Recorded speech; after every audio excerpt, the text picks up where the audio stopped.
terhormat Bapak-bapak, Ibu-ibu, salam Pancasila. Bapak-bapak, Ibu-ibu yang melihat video saya ini, tolong jangan lupa subscribe, like, dan di-share. Sifatnya gratis. Pada hari Senin tanggal 3 Januari 2022 ini, saya akan mengomentari Bahar Smith catut Rasulullah bertemu Allah lewat mimpinya.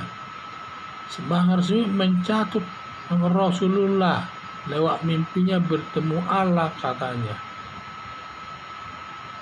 Pernyataan Bahar Smith menyatakan lewat mimpinya bertemu Allah diduga untuk mendapat dukungan dari masyarakat muslim selaku pendukungnya dan sekaligus menakut-nakuti aparat negara terutama kepolisian. Pernyataan Bahar Smith lewat mimpi bertemu dengan Allah hanya pernyataan sepihak. Benar atau tidak pernyataannya tersebut hanya Bahar Smith yang tahu. Dan mimpi Bahar Smith tidak bisa digunakan sebagai alat bukti dalam perkaranya. Karena alat bukti minimal didukung dua alat bukti dan satu sama lain saling membenarkan. Makanya masalah mimpi ini tergantung daripada pernyataan Bahar Smith. Kalau benar ya sudah, tetapi untuk dirinya sendiri saja. Tetapi kalau tidak benar, dialah yang tahu. Hanya saja kalau tidak benar, dia mempermainkan nama Allah itu sendiri demi menyelesaikan perkaranya. Bahar Smith menggunakan segala cara agar perkaranya dibebaskan hakim nantinya.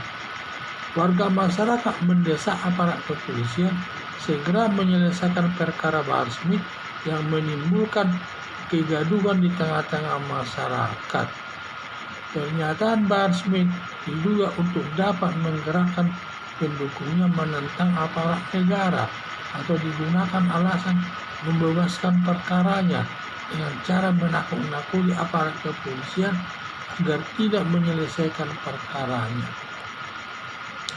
Akhirnya saya lihat Bahar Smith ini, dia menggunakan berbagai cara agar perkaranya tidak dibebaskan dan juga berbagai cara menakut-nakuti aparat negara, atau juga dia ingin menggerakkan daripada pendukungnya untuk melawan pemerintah. Itulah yang saya lihat berbagai cara dilakukan oleh Bahar Smith tersebut. Bahar Smith ini saya lihat bahwa dia itu sering sekali menghina presiden dan tuduh Abdul Rahman, tetapi semua itu sudah diproses sesuai hukum yang berlaku. Dia sudah ditetapkan sebagai tersangka oleh kepolisian, dan itulah karena pernyataannya menghina daripada Presiden Joko Widodo dan Dudung Abdul Rahman tersebut. Makanya Dudung Abdul Rahman ini selalu menyatakan dia bermimpi dengan Rasulullah.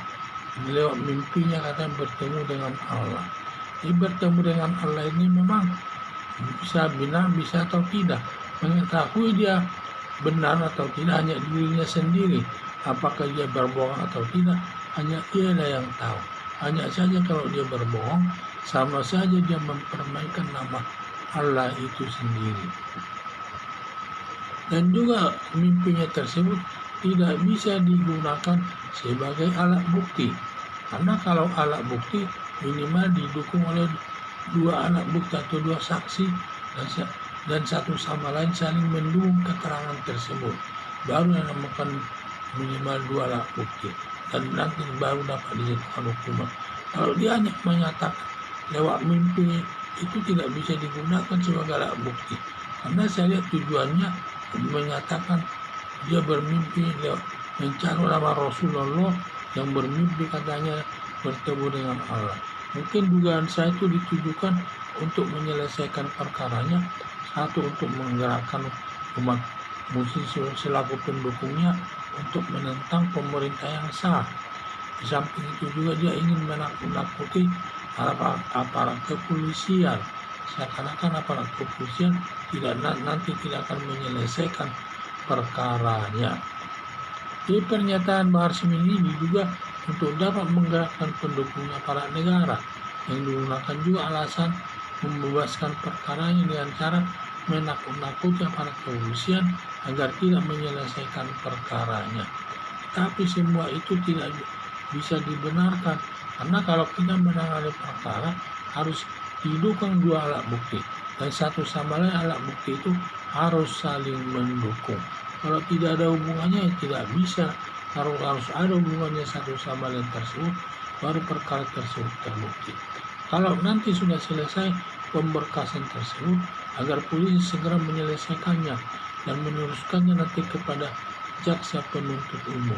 Selanjutnya jaksa penuntut umum nanti melimpahkan perkara itu ke pengadilan untuk dijatuhkan hukumannya sesuai dengan perbuatan dari Bahar Smith tersebut. Itulah ketentuan yang berlaku di dalam negara Indonesia dalam menyelesaikan perkara. Jadi saya lihat Bahar Smith ini berbagai cara digunakannya agar perkaranya dibebaskan, sampai dia menggunakan nama Allah katanya lewat video bertemu. Ini ada maksudnya ini, bahwa dia menyatakan hal tersebut. Ada dugaan saya untuk membuat pendukungnya itu agar menantang daripada pemerintah dan juga menakut-nakuti aparat kepolisian agar tidak diselesaikan perkaranya. Jadi harapan saya soal mimpi Bahar Smith bertemu Allah tidak perlu ditanggapi, tidak ada kaitannya dengan alat bukti. Sekian dan terima kasih.